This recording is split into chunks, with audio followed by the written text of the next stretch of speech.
special show today. Amy Fadul joining me today. Hello, Aim. Good morning. How are you? Good morning.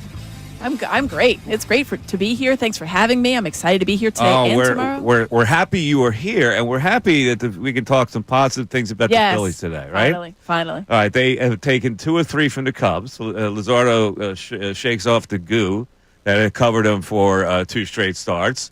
6 innings pitched, 5 hits, 1 earned run, 10 strikeouts. Turner and Bohm stay hot. Bohmy with 4 RBIs. The Phillies get 10 hits in the game. He's now hitting 283, and at one point of the season, he was hitting a $183 or whatever it is. Oh, he's raised his average considerably. And Trey Turner keeps hitting 303 at this point. Now, they did strike out 9 times yesterday, but they did get 3 in the first off of former Philly farmhand Ben Brown, and that turned out to be enough. Bohm with a ground out scored Turner, who had played some little small ball, single, got the second. Schwarber walk, stole third, double steal. Kepler with 2, a double and an RBI. Real Muto infield single, RBI, and in the third, the Schwarber homer makes it 4-0, and that was about it. They tacked on 2 in the fourth on a Bohm 2 RBI single. So I ask you, Aim, is this encouraging enough to be out of the panic that Philly fans had been in? Yes, I think it is. I mean, I don't think it was a full-blown panic, but there was definitely concern. I think anytime you get swept by the Pirates and you saw the abysmal offense, there's got to be some level of concern. I think you wanted to look at that series as a bit of a blip, but when there was 3 straight games where it was 1 run, 2 runs, you couldn't get anything across. It was disappointing, but I thought that this was a good series. It's obviously it's the Central leading Cubs. It's a good team. You were able to rack up, and most importantly, not only did you rack up the runs early, but you continued to pour it on. I mean, we saw that even in the loss. They got the runs early. Unfortunately, they didn't score any more after that. To me, it was more important to keep the runs coming, to make sure that you weren't good with the four runs, 2 runs, 3 runs. You know that no matter how your bullpen is going, hopefully they go well, but you need to have as many runs to secure that and feel a little bit safer. So, yeah, I mean, I feel much better after watching this series. Yes. I need to understand. They had Bohm back at third base. I never understood why they had moved him to first base in the first place with Otto Kemp playing third base. But they finally go, isn't it safer to have Otto Kemp play first and have Bohm play his natural position? And that's the thing. I mean, I guess they figured Bohm had played it before, and they were trying to get the young kid, Otto Kemp, some work. He played the majority of his minor league starts at third base, but he's played everywhere. I mean, he's done so well down there at AAA, they wanted to find him spots. So he's had times at second. He's had times in the outfield. So I think that yes. I mean, let's not mess with a good thing. You mentioned how well Bohm's hitting in his last 32 games. He's actually batting like, 334, something like that, 333. He's on fire. So if it ain't broke, don't fix it. And for a guy like that is as streaky as Alec Bohm can be, it's like, all right, well, let's not try to break him anymore. Did he pull a ball yesterday for the first time in a while? It would have been a hot minute. Yeah, he actually pulled a ball. I mean, I always wanted him to be more of a pull hitter, and he just falls in love with hitting the ball the other way and gets a lot of singles. But I'm okay with it because he's on a streak right now. So they played a good team. The Cubs are a very good team, and they took 2 or 3 from them. So we can't sit here and rip them at this point. Well, no. I mean, I think you can still look at some of the things that they're going to need to address at the trade deadline. I think that one thing we talked about on Shameless Plug Sportsnet Central this morning, it was the lack of pop in the outfield. 16 home runs from your outfield. That's good for only 24th in baseball. That's not good enough. You need to have a little bit more than that. And you thought it was going to be added on. Castellanos had that weird ball that looked like maybe it was a home run, but they reviewed it and it wasn't. But I feel like that there's still some things you can address without being in a full-blown panic. I do think that there were some good signs. I thought you mentioned it at the top, though. Luzardo finally having like a shutdown inning was those 2 guys got on base and then he struck out the rest of them. And I thought, thank goodness, because the last 2 times he pitched, Weston Wilson came in.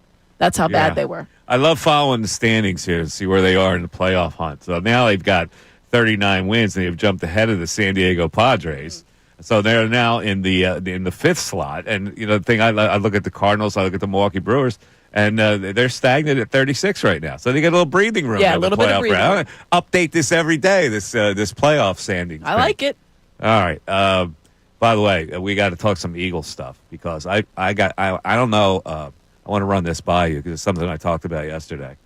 I have a little bit of a fear of smelling yourself, as John Chaney used to say, where the Eagles have done so much celebrating in the off season that I worry that they're going to lose their focus coming into this year. Do you share that thought at all? I would share it with maybe certain players. I would not share it about certain players, though, at the same time. Like Jalen Hurts does not strike me as a guy you're right, that would ever do that. Yes. He just... That sounds like a DNA thing. Yeah, it's a DNA thing. You know, he's iron sharpens iron, and then keep the main thing the main thing. I mean, he's a robot. Yeah. So, but yeah, I think that there could be that idea. You would hope that the youth on that would be able to overcome anything of because they really haven't been there before. There isn't a whole bunch of carryover. The Lane Johnsons of the world, they don't strike me as guys, but I would think there could be that thought of, wow, look what we did. Look where we are. We're the top dog. All we have to do is maintain, and everybody's, still going to fall by the wayside. And I would worry about that with some of the guys that are a little bit younger. My microphone. Yeah, you just keeps dropped it. flopping. I've had an infinite microphone for a long time now. And I hate when that happens. It literally just fall right I in. hate when that happens. But in any event, Ray's off. Ray's done. You killed Ray. Brian Dawkins was quoted in a story today, and I go, I don't know if he's sharing my opinion here. He says, you have to put the Super Bowl in your past. It's in the past. You won it. Congratulations. But at this point, where you are right now, already into the OTAs, you have to put that behind you, and you have to fall back in love with the pain of the grind, the pain of being honest with what you see on film. Ray, is he back in my fears? When I read it, I thought that it was you. I was like, oh, it's Dawkins quoted? I thought this was Mike Miss getting a little shout out in the Inquirer. I don't know. It feels like he's got my same fears. Like, a guy like Brian Dawkins is never going to have fun. Like, he would never have fun. Too locked in. Yeah, he would never have fun in the off season. Well, he's worried. Like, he mentions, did he mention him, or did the writer mention? Reed Blankenship and Cooper DeJean and Quinyon Mitchell, and those guys. Some of the younger guys. Yeah, those guys have fallen in love with getting acclaim here from a championship, and I worry about that. I'm telling you, I need my players not to have fun. Well, the thing is, Cooper DeJean was so hungry for it last year because he started off. He wasn't there in the early parts of training camp because he was injured. He wasn't a starter to start the season. So you want to have him still have that edge, and you do worry now. You see how much he's enjoying it. There's probably a fine line between enjoying it and trying to lock back in. It's hard to say that right now, June 11th, or 12th. I hear the point. I think there are some players you could be concerned with, but the main players I think are going to be like Quinyon Mitchell is a guy that's been slighted his entire career. Yeah. I don't know that he's going to be a guy that rests on his laurels. Okay, I hope you're right. Charity softball games, partying down the shore, being honored by their hometown. Oh, they're good. Yeah. Devontae Smith's got the softball game coming up. The party down the shore is the same day as the NBA draft. That's Kelsey's event, which is always a big to-do. Yeah, that's true. We'll see. Like It's got 6 weeks. It's like the Nick Saban commercial. got No fun. Yeah. They got 6 weeks until camp. 6 weeks. All right. By the way, I'm wearing a hat today.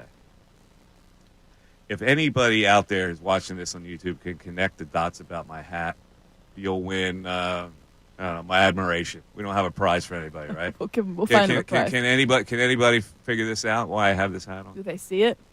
Should I Google it? Can you? No, you can't Google it. Oh. You have to guess. Do you have to connect? No. You don't have to connect It's either. Steelers colors, and Yeah, it says pipe, so I got something with Steelers. It has nothing to do with the Steelers. I got nothing. Easton? No. I got nothing. Western Pennsylvania, Penn State connection. Yeah, well, I don't know if it has a Penn State connection either. It has no Penn State connection whatsoever. But somebody will get it. Somebody will right. get it. So it's just Hopefully like everybody can check I it wore out. it today. This was given to me yesterday by our good friend Mike from Cosme's, who, if you know anything about our connection, I can't give you a hint. Oh. I can't give you No a hint. hints to be given. No hints at all.